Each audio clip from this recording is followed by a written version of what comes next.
What's happening? This is Joshua Boetsi and you're watching Sporting Icons. Okay, for quite some time now, we've been hearing from Tommy Fury that he's got world title aspirations. Same thing with his father, John, that Tommy's going to be a world champion one day. And we hear it from a great deal of, I won't say Tommy Fury fans, but they're probably Tyson Fury fans who are just supporting Tommy just because he's his brother. Again, a lot of them will say he'll go on to become world champion. Now, ultimately, the truth is we don't know. Okay, we don't know. It's very, very early to tell where he's going to be. Now, he has been pro for quite some time, but hasn't had that many fights. Now, John Fury was blaming his promoter, Frank Warren. I don't know about any of that. But ultimately, is he going to become a world champion? Well, I remember when Tyson turned pro. I remember it. I remember his first few fights. I don't recall not one person ever saying Tyson is going to become a world champion.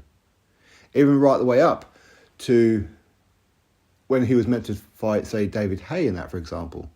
Nobody was saying that he was going to beat David Haye, or at least very few people. Let alone against Vladimir Klitschko and then go on to do what it is that he's done.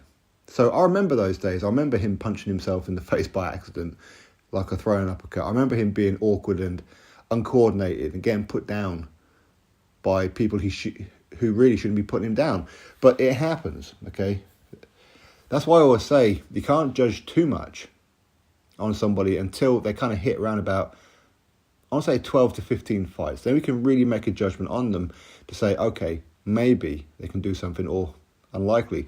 But of course, currently, what Tommy Fury should be at is where people should be able to go, well, maybe he can compete at British level right now. Not necessarily win it, but compete, be competitive. So when he turned pro, he was light heavyweight. Currently, he's been campaigning at cruiserweight. So if you look at, say, for example, if he was to slim himself down, which I do think he needs to do. I think he's too heavy up top.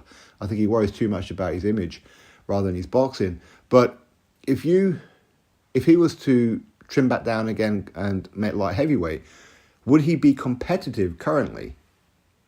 Go a few rounds even with a Dan Aziz,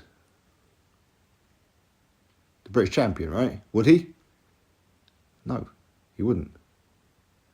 Would he be competitive with anybody in and around that kind of level? Joshua Boetsi, Anthony Yard, Lyndon Arthur. Would he be? You'd probably say no. Look at the cruiserweights. If he's going to continue and campaign at cruiserweight, again, he'll never become heavyweight, you wouldn't have thought. If he did, that's just bone idleness. But at cruiserweight, would he be competitive with Richard Riakporhe, with Crispin and Smith, with a few others like that? You'd have to say probably not. So at this stage, he should at least be able to throw hands with them a little bit, even be competitive. Not necessarily win it, but competitive. And most people will say no if they're being honest. So as far as world title is concerned, unless of course, listen, he's 23 years old currently. So he doesn't really have to be looking and knocking on the world title anytime soon, not at all. He can do that anytime within the next 10 years. So he's got plenty of time to progress, plenty of time to improve. And I do feel, and I do mean this when I say it, and I'm not saying it to be mean or anything like that. I'm saying it because I genuinely feel it. If he got a proper trainer in his corner, maybe he might be able to do something. John Fury is not a proper trainer. He's not. Now, Tommy Fury was with Ricky Hatton, I believe, when he first turned pro.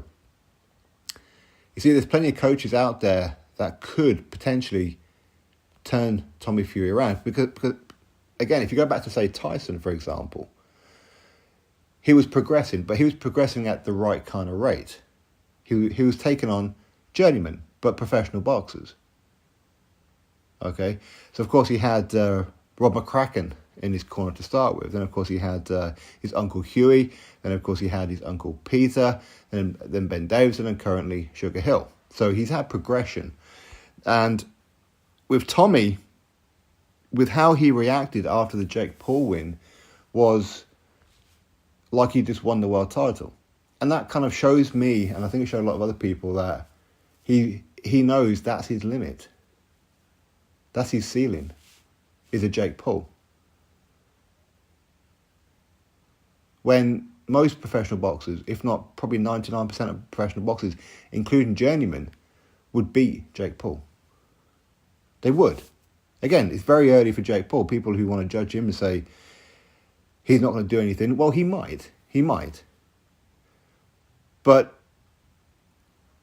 you see, there's plenty of other fighters out there. There's plenty of them who people go, nah, they ain't going to do anything. And they do go on to do very, very good things. There are. Now, of course, I did notice that John Fury and Frank Warren and whatever else was saying Jake Paul proved that he is a professional boxer. Now, they're saying that because Tommy won. That's why they're saying it, because they want to try and pump up that win to something that it really isn't. Again, I'm not having a go at him. I'm saying that's what it is. Tommy Fury is misfit level. He should be on the Wasserman Misfit shows. That's what he should be on. When his next fight, he's probably going to be a rematch against Jake Paul. And then maybe go and fight a KSI. And he's pretty much going to be doing that. That's what he's going to be doing. I don't see British title in his future. I don't see European, and I certainly don't see world. But again, you never know. But him fighting these kind of guys is not the kind of progression that you would need to try and reach the heights of world champion. It's not. Now, maybe he might become area champion, maybe. I mean, I don't really know how many cruiserweights are in and around his kind of area. I don't know for potentially him to become an area champion. I don't know about that. So maybe he can become an area champion, maybe just by default. But to become English, I mean, possibly. But again, right now, I don't really see it. I don't see him British. I don't see him European. And I definitely don't see him world. But if I'm wrong, that's fine. That is fine. And as I said before in the beginning of the video, we don't know where he's going to go. We don't know. He could just have a complete U-turn. Plenty of fighters do. Tyson did. A complete U-turn. And just one day just come out the blocks like, holy crap, who is this Tommy Fury? This ain't what we thought he was going to be. He's phenomenal. His footwork, his hand speed, his switch hitting, and all this. He's got the full bag. I don't think he's going to get there with John in his corner. I don't. But hey, you know what? Again, if I'm wrong, I'm wrong. Nothing wrong with that. But maybe he'll become world champion. Maybe. Hopefully he does. Listen, he's a Brit, of course. So it'd be great if he does, right? But it is unlikely. It is very, very unlikely that he's ever going to become a world champion. And I think most people will go along with that one, if we're being fair about it. So anyway, that's my thoughts on it. You drop me yours. Click thumbs up, subscribe. Catch you next video.